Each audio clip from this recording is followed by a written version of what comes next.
For decades, the video game industry has been creating ways to bring people together through their passion for gaming. There are countless tales of new friendships and even relationships and marriages spawning from similar tastes in video games. But not all games are created equal. Oh no. Some, in fact, are notorious for being put on this earth for the sole purpose of tearing apart those friendships.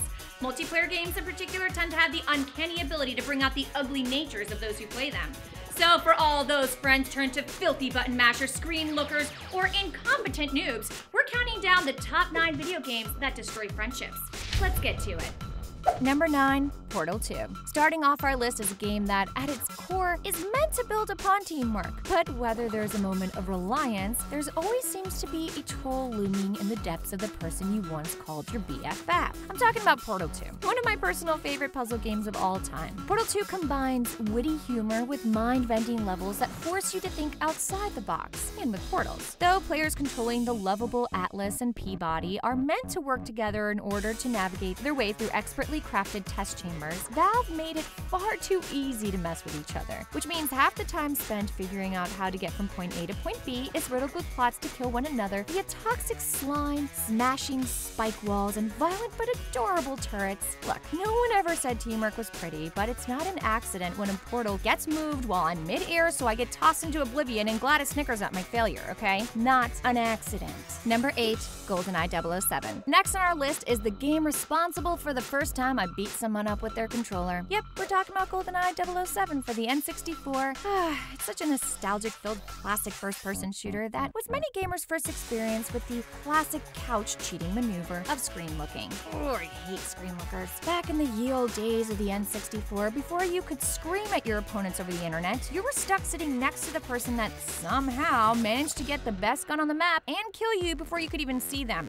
I wonder how that happened. As you can imagine, this led to some turbulent times in many friendships, and due to the nature of split-screen competitive games like GoldenEye, it was and is oh so tempting and easy to take a quick peek at your opponent's side of the screen. And if you so happen to be the one that knows the map better, well then it's almost a guaranteed win. That being said, if you and your friend were equally matched and your friend decided to be a cheating screen looker, well then they deserve being repeatedly jabbed in the sternum with the pointy end of an X64 controller. I'm sorry, no regrets. Number 7. Halo. The Halo series takes the number 7 spot on our list because this Xbox original somehow managed to take the rage that gamers experienced in GoldenEye and other early first-person shooters and just cranked it up to 11. In the original Halo, this was credited to the very overpowered pistol. Even if you got a better weapon, nothing seemed to top a semi-skilled player with the most basic weapon available. Sequels nerfed the pistol, but also added online matchmaking. So now you're playing with strangers alongside your friends who are all in different locations, and you can let the unadulterated anger loose at whomever thanks to proximity chat. Though this idea of raging in online shooters is associated with Call of Duty nowadays, back in the early 2000s, Halo 2 was at the top of fury-inducing charts. Number 6. Super Smash Bros. Fighting games like Mortal Kombat and Street Fighter get competitive, but with its accessible control scheme and lovable cast, the Super Smash Bros. Series takes the cake when it comes to friendship-destroying fighters. Introduced on the N64, Smash has been smashing up what were once solid camaraderie since 1999. Even with its meager cast of 12 characters, all of which were semi-balanced, the original Smash Bros. Had enough diversity to make sure everyone had at least one character they didn't like to fight against. I'm looking at you, Captain Falcon. With that said, the first time I ever stormed out of my house, leaving my friend alone, was because they had Falcon punch me off the map for the umpteenth time. I'm still holding on to that grudge to this day. I know, my therapist said it's not healthy, but you know who you are.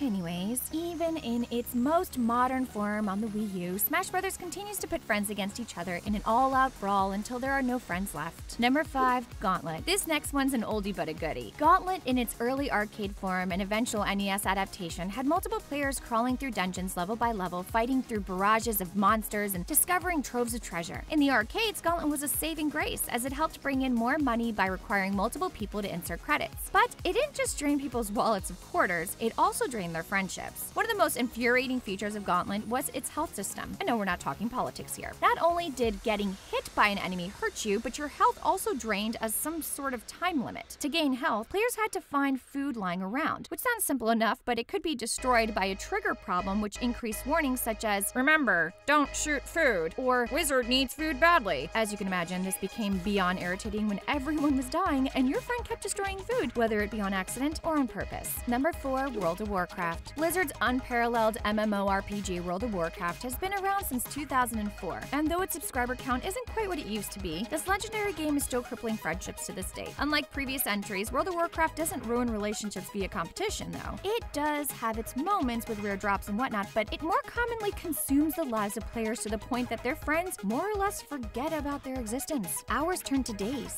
turn to months, and those months, believe it or not, turn to years of in-game playtime. Though players make friends in the virtual world, those in real-life friendships may be fleeting. And for those who could care less about real-life friends, well, endgame content is always there to help you get rid of guildmates. Players often spend way more time preparing and running endgame dungeons and raids than they do anything else, so to have someone mess things up during a crucial moment of an encounter can lead to some hefty amounts of salt. Number 3. Bomb Corp. Next up is the most rage-inducing Jackbox game to date. You either love it or you'll wince at the very name of it. Do you know which one I'm talking about yet? It's Bomb Corp! If you haven't played before, the point of Bomb Corp is to complete various tasks such as defusing bombs or sorting filing cabinets with a subtle annoyance that each player is given a separate piece of the directions on their personal mobile device. Now, this may seem simple, but trust me, the unforgiving time limit combined with the sometimes tricky wording of the instructions makes for a very, very stressful time. Now, when things go wrong, and believe me, they will, the game becomes a challenge of shifting the blame to someone else. So what if I enter the wrong code? I mean, you gave me the bad directions, right? What puts Bomb Corp so high on our list is the simple fact that this game is made for parties. But whoever decided this was okay for a friendly get-together is some kind of monster, because not many games out there can get you screaming obscenities at your friends and your family quite like Bomb Corp can. Number 2, Mario Party. This next game is often credited as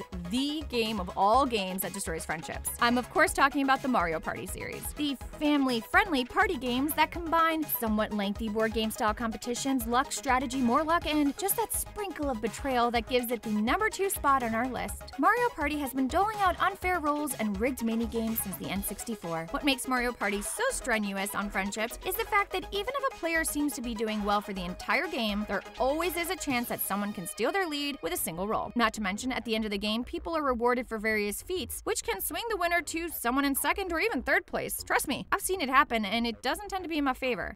On top of all that, Nintendo even admitted to the fact that it is indeed a friendship wrecker. Number 1, Mario Kart. How can you top Mario Party? I can hear you all typing in the comments. Well, I'll tell you how. Mario Kart.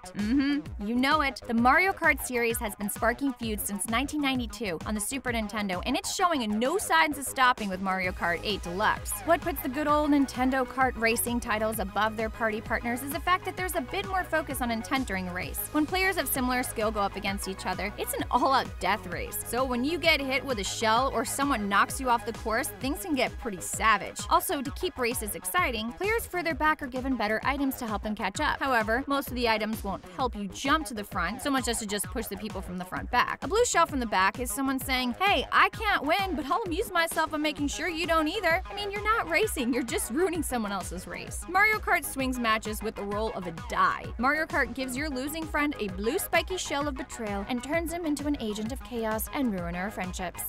There you have it, friends and frenemies, the top 9 games that destroy friendships. What are some games that had you ready to, metaphorically or literally murder your friends? Tell us in the comments below, and also be sure to subscribe to see videos like this dropping every week. Check out the description for a link to our Facebook and leave us a like there too. Thanks for watching. See you next time.